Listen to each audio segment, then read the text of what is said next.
Today I'm in our woodland and we're very fortunate here. On our land we have about 2/3 of it is woodland, so we've got 2 acres altogether, and I say about 2/3 is woodland.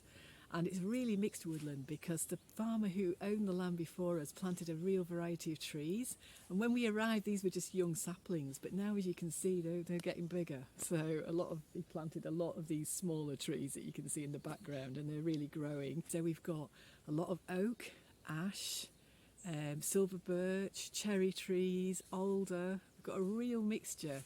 We've also got some mature trees on the boundaries that are big sweet chestnuts, and we have some walnut trees as well. So for us, we have this resource that's here. It's also at a stage now where it needs some management, so it needs some cutting back. In the past we've been great, never cut a tree down. It's a bit different here because we have so many trees that if we didn't cut them down occasionally, we'd be absolutely taken over by it completely, which is nature, which is good. But as we're living here at the moment, we cut down some of the trees to use to heat our home. And because our house is little as well, it doesn't take too much heating. We've got 2 wood stoves, one on the ground floor, one on the middle floor. But you have to plan ahead. If you've got the money to buy wood, then fair enough, you pay your money, you buy the wood, someone delivers it for you. At the moment, it's gone up in price quite a lot, just as the fuel's gone up, the gas and electricity's gone up, so has the cost of wood. So whereas last year you could get a stair of wood, which is like a metre cubed of wood, you could get that for maybe 55 to 60 euros to have it delivered to you. And this year it's more like 75 euros, so that's gone up quite a bit for each stair. And probably to heat our house, we've probably used 6 to 7 stairs last winter. It was quite a long winter, and ours is a small house, so you can imagine how much wood people are using. I sort of roughly say, or we say roughly, that each day you use about a wheelbarrow, a nice full loaded wheelbarrow of wood each day. That's to heat our little house. So if you've got a bigger house, you're going to need more wood probably. The other thing that's happened here is a lot of people have changed to the wood pellet stoves, but this year they're finding it very difficult to get the pellets, and I'm not sure why that is, why it's so difficult to get them. Something's changed. I've got a feeling it's probably the manufacturing of the pellets as well. There's some problem with that at the moment here. And so that's a bit of a pity when people have made that conversion thinking they're doing something, good or helpful or whatever, and then very soon after they've done that, it's difficult to get hold of the actual pellets you need to burn. And that's something, to think about with technology as it changes. It can be great, but sometimes it can catch you out. What you have to do with wood is think ahead. So if you haven't got the money to buy the wood, then you replace that money with your labour basically. So what we've got to do is choose a tree to chop down. We've got a chainsaw, which is great, so that's not too difficult, the initial chopping of the tree.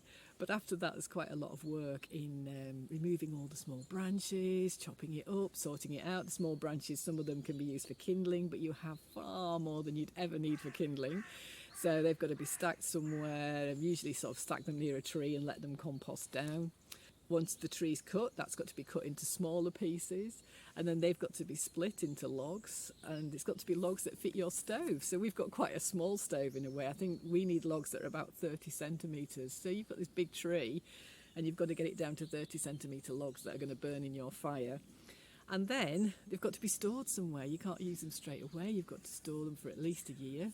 So we usually only a year ahead, but we're fortunate that we've got a lot of ash, and ash grows very quickly here in France, and it burns really well. We also have some oak, but we don't tend to cut the oak trees because they're so slow growing, whereas ash is springing up everywhere. The cut wood then has to be stored, so we've got wood piles in various places at the side of the house. We've got one near the house so that when you have to go out in winter to get some more wood and it's a bit cold and wet, you don't have far to go.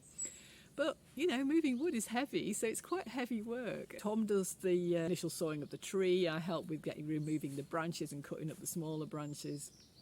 He cuts it into smaller pieces and splits the logs, and then I wheelbarrow them to wherever we're storing them and stack the wood. And that's mainly because I like it to be stacked quite nicely, and he would just throw them all in there. And that's how it works for us.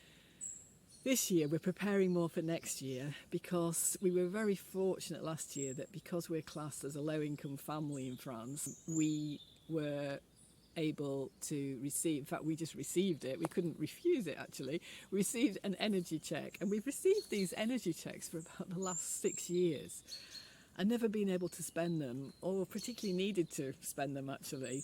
And the first year I actually sent them back, and they just returned, they just came by almost by return of post, they just sent it back to me again.